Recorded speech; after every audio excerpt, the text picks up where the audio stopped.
विषय आपका first paper BSc part second के लिए फर्स्ट पेपर स्ट्रक्चरल जियोलॉजी यानी संरचनात्मक भूविज्ञान, स्ट्रक्चरल जियोलॉजी।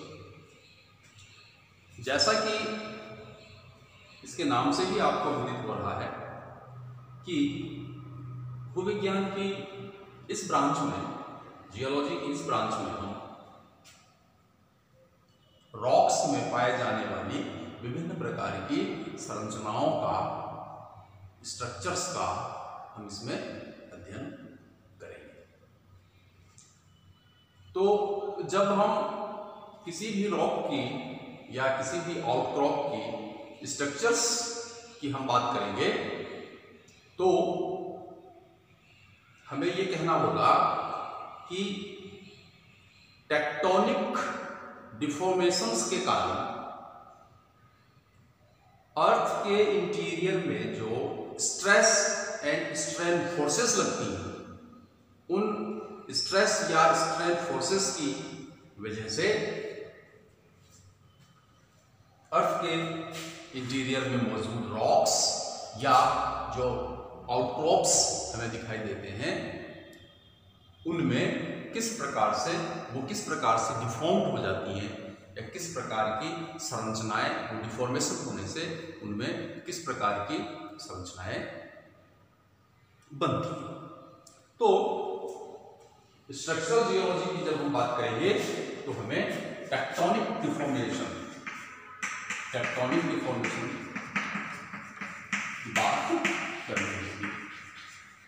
टेक्टोनिक डिफॉर्मेशन यानी आप इसको हिंदी में समझिए विवर्तनिक हलचल।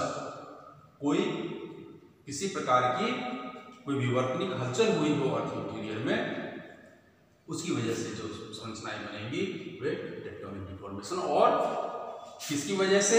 ये फोर्सेस की वजह से होती है। जो फोर्सेस लगती है उन फोर्सेस की वजह से, फोर्सेस भी कौन सी? स्ट्रेस और जो स्ट्रेन फोर्सेस हैं उनकी वजह से ये डिफॉर्मेशन होता है। और इन्हीं डिफॉर्मेशन की वजह से हमें स्ट्रक्चर्स या संरचनाएं दिखाई देती हैं। तो संरचनात्मक भूविज्ञान जियोलॉजी की वो ब्रांच है, भूविज्ञान की वो शाखा है जिसके अंतर्गत जो डिफॉर्मेशन है उसके कारण जो अर्थ क्रस्ट है उस पर बनी हुई संरचनाओं का अध्ययन किया जाता है। तो पृथ्वी के अंदर उपस्थित जितनी भी फोर्सेस हैं उनके द्वारा रॉक्स प्रभावित होकर कई सारी संरचनाएं जैसे fold, fault, unconformity, joint, inlier, outlier, overlap, offlap, lineation, foliation, ये सारी की सारी जो संरचनाएं हैं वो इसकी वजह से हमें दिखाई देती है। इसके अलावा मैग्मा के फ्लो होने से भी कई सारी संरचनाओं का जन्म होता है, उसे भी हम स्ट्रक्चरल जियोलॉजी में हम उसका अध्ययन करते हैं। तो संरचनात्मक भूविज्ञान का जो उद्देश्य है वो रॉक्स की संरचनाओं को निर्धारित करना तथा उनको समझना, ये इसका उद्देश्य है। तो स्ट्रक्चरल जियोलॉजी की एक शाखा के अंतर्गत पृथ्वी पर निर्मित संरचनाओं के प्रारूप बनाकर हम उनका इन्वेस्टिगेशन करते हैं। इस प्रकार संरचनात्मक भूविज्ञान के अध्ययन में शैलों की संरचनाओं को पहचानना, उन्हें प्रदर्शित करना तथा उनकी उत्पत्ति ज्ञात करना। तो संरचनात्मक भूविज्ञान में पृथ्वी के ऊपरी सतह का अध्ययन किया जाता है, यानी जो अर्थ का जो सरफेस है, उस सरफेस के ऊपर जो आउटक्रॉप बने हुए हैं, जो रॉक्स बने हुए हैं, उनका अध्ययन किया जाता है इस स्ट्रक्चरल जियोलॉजी में। अब ये देखिए कि टेक्टोनिक डिफॉर्मेशन या इन फोर्सेस की वजह से किस प्रकार रॉक्स का निर्माण होता है, उसको यदि हम समझने का प्रयास करें, किस प्रकार उन संरचनाओं का निर्माण होता है उसको यदि हम समझने का प्रयास करें, तो मान लीजिए कि ये कोई एक रॉक है।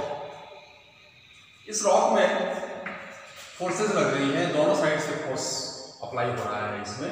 तो इस तरह से फोर्स लगने से क्या होगा कि ये जो रॉक है ये ऐसे बेंड हो जाएगी, या तो ऐसे हो जाएगी या इस तरह से बेंड होगी। ये इस प्रकार से ये टिल्ट हो जाती है, ऐसे हो, या तो ऐसे हो जाएंगी। ये डिपेंड करेगा कि ऊपर से इसको फोर्स लग रहा है या इसमें नीचे से फोर्स लग रहा है। तो इस प्रकार से यदि कोई फोर्स अप्लाई हो रहा है रॉक पे तो ये यही कहलाता है, इसी को आप फोल्ड या वलन कहते हैं। फोल्ड या वलन यानी स्ट्रेस की वजह से चट्टानों में कोई रिपल मार्क्स बनना, कोई चिन्ह बनना, उनका बेंड हो जाना, मुड़ना, वो फोल्ड कहलाता है। ये एंटीक्लाइन भी हो सकता है और ये सिंक्लाइन भी हो सकता है। एंटीक्लाइन भी हो सकता है, ये सिंक्लाइन भी हो सकता है।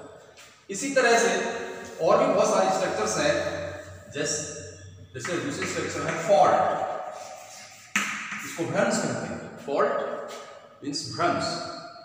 फॉल्ट इसमें क्या होगा, इसमें स्ट्रेस और स्ट्रेन फोर्सेस की वजह से इनमें मूवमेंट होगा और डिस्प्लेसमेंट होगा, इस तरह से कह सकते हैं। जैसे मान लीजिए कि इस तरह से कोई स्टार्टा मिल रही है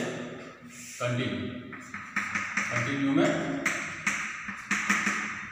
लेकिन फोर्सेस की वजह से ऐसी कोई रुकावट आ जाए जिसकी वजह से कि इनका डिस्प्लेसमेंट हो जाए अपवर्ड डायरेक्शन में या डाउनवर्ड डायरेक्शन में, तो इसको ये फॉल्ट कहलाता है।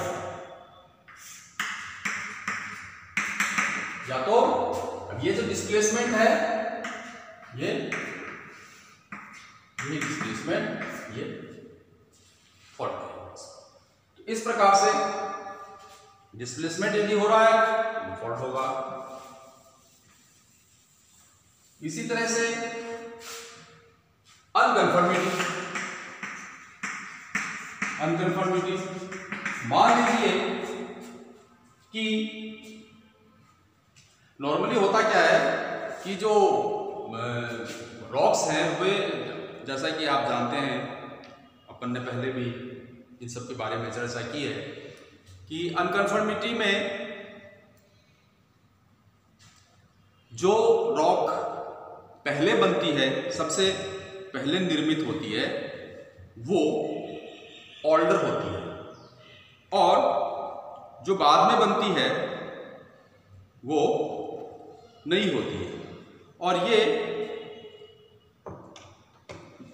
संस्तरों के रूप में, बेडिंग के रूप में ये जो रॉक्स है ये बनती है।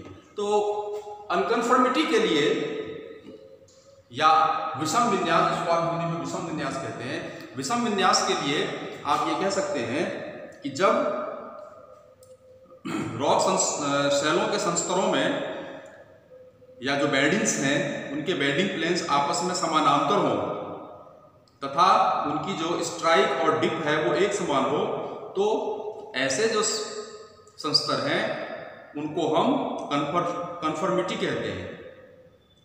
और इसके अलावा यदि ये समविन्यासी न हो, यानी जो जिस फॉर्म में मिल रही है उस फॉर्म में नहीं मिलके वे दूसरे फॉर्म में मिले, तो हम उसको विषम विन्यास या अनकन्फर्मिटी कहते हैं। इसको आप एक डायग्राम से समझने का प्रयास कीजिए, कि डायग्राम से समझने का प्रयास कीजिए।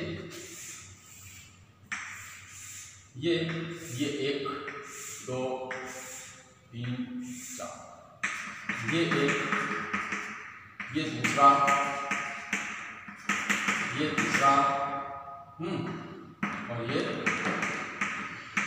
देखिए ये एक दूसरे के समानांतर है। ये ए बी सी डी ये एक दूसरे के समानांतर है, ये कन्फर्म है। लेकिन यदि ऐसा हो कि अब ये इस प्रकार से आपकी ये रॉक,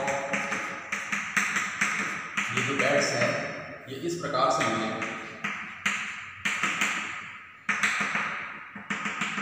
तो ये अनकन्फर्म, इसको आप अनकन्फर्मिटी से। इसके अलावा और भी बहुत सारे स्ट्रक्चर्स हैं, जैसे जॉइंट्स। ये एक तरह से रॉक्स में मिलने वाली वे ये दरारें हैं जो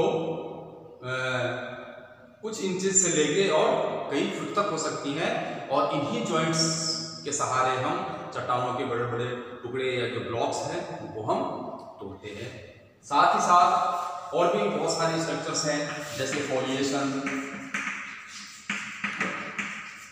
लीनिएशन,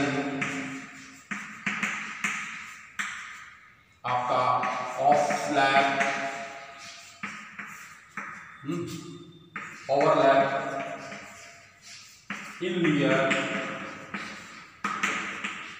और क्लियर।